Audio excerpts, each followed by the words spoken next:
In the mid-2000s, a quiet cyber war was unfolding. And it wasn't about stealing money, it was about stealing the future. At the center of it all was a massive hacking campaign that would help turn China into a global cyber superpower. This operation became known as Shady Rat. It all started in 2006. An employee at a South Korean construction company got an email from what looked like a co-worker. Attached was a document that seemed normal until he opened it.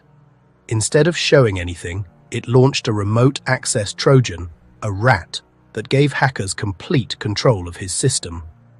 This became the playbook: phishing emails, disguised attachments, and once inside, the hackers didn't leave. They stayed hidden for months, sometimes years, quietly stealing files and spreading through entire networks. In 2012, cybersecurity researcher Kyle Wilhoit built a fake water treatment plant online as a trap. Within days, it was attacked from everywhere: Russia, North Korea, even random trolls. But one attack stood out: a phishing email carrying malware that stole the plant's blueprints and sent them to a server in China. Following the trail, Kyle discovered servers overflowing with stolen government and corporate secrets. He had stumbled onto APT-1, the Chinese military-linked hacker group behind Shady Rat. By 2011, McAfee researchers confirmed the operation. Dozens of governments, institutions, and corporations had been infiltrated, all through the same method. A year later, cybersecurity firm Mandiant traced it further to Unit 61398, a division of China's People's Liberation Army in Shanghai. Hundreds of military hackers were systematically stealing data from industries tied directly to China's 5-year economic plans: aerospace, defense, energy, and more.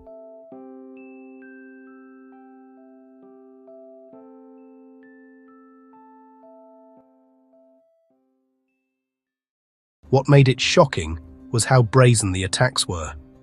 Early on, the hackers didn't bother hiding. They used Chinese IP addresses, left clues in the malware, and even bragged about their achievements on resumes and academic papers. Sometimes they sent stolen files straight back to China with no encryption. Why? Because they knew most victims had weak defenses, and the attacks kept working. The stolen data fueled China's rapid rise. A famous example: Lockheed Martin's F-35 stealth fighter. In 2007, hackers dug into its systems. A few years later, China unveiled its own stealth jet, the Shenyang FC-31, remarkably similar to the F-35. Years later, leaked Snowden documents confirmed the design had been stolen through Shady Rat. This wasn't an isolated case. Terabytes of intellectual property from factories, construction firms, and tech companies poured into China. Between 2000 and 2010, China's economy exploded, growing over 400%. Many experts argue that stolen innovations supercharged that growth. Eventually, the US pushed back. Public condemnation and diplomatic pressure forced China to tone down its methods. They began hiding behind proxy servers, using non-state hackers, and being far less obvious. But by then, China had already established itself as a cyber powerhouse. The most unsettling part? Many of those digital backdoors may still exist. Shady Rat wasn't just about stealing secrets, it was about maintaining access.